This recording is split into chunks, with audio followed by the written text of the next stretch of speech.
And that was the latest address from the President of the United States, who did confirm that the United States will be banning Russian oil. We do have a bit of breaking news to bring to you all that just came into our news desk. Ukraine says that Chernobyl power plant has been disconnected from the power grid. Now, this tweet is from the Center of Strategic Communications and Information Security under the Ministry of Culture and Information Policy of Ukraine. And they have said, quote, due to the actions of the Russian occupiers, Chernobyl nuclear power plant has been entirely disconnected from the power grid. The military actions are in progress, so there is no way to restore the lines. The city is also out of the power supply. And these tweets continue to come into our newsroom. Here is Dmytro Kuleba, who is the Minister of Foreign Affairs. He has said, quote, the only electrical grid supplying the Chernobyl power plant and all its nuclear facilities occupied by Russian army is damaged. So the electrical grid is damaged. Chernobyl lost all electric supply. I call on the international community to urgently demand Russia to cease fire and allow repair units to restore supply. He continues by in this Twitter thread by saying, quote, reserve diesel generators have a 48-hour capacity to power the Chernobyl power plant. After that, cooling systems of the storage facility for spent nuclear fuel will stop, making radiation leaks imminent. Putin's barbaric war puts the entirety of Europe in danger. He must stop it immediately. We do also have a tweet from the International Atomic Energy Agency that says, quote, Ukraine has informed the IAEA of power loss at Chernobyl nuclear power plant. Rafael Grossi, who of course is that general, he has confirmed this for us. He says development violates key safety pillars on ensuring uninterrupted power supply. In this case, IAEA sees no critical impact on safety. So the IAEA's latest update is that it does not see critical impact on safety.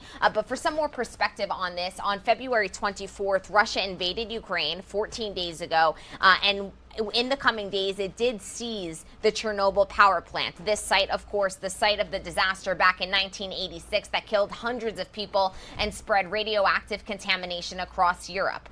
Now, just yesterday, the UN atomic watchdog, otherwise known as the IAEA, the tweet that you see on your screen, the International Atomic Energy Agency, they had said that the site was no longer transmitting data and voiced concern for staff working under Russian guard.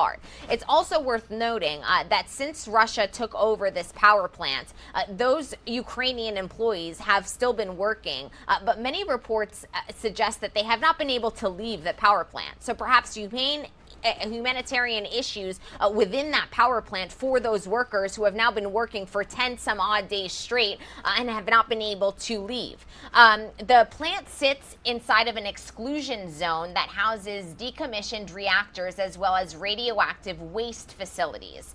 More than 2,000 staff are still at work at the plant, and it requires constant management to prevent another nuclear disaster.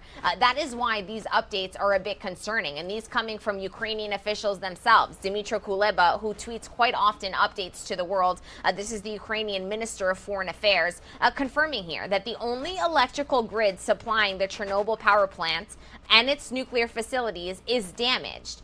He also confirms that there is a 48-hour capacity to power this plant through the generators. Once you hit that 48-hour capacity, I would presume that something may go wrong here. So the International Atomic Energy Agency, we have heard updates from them quite periodically.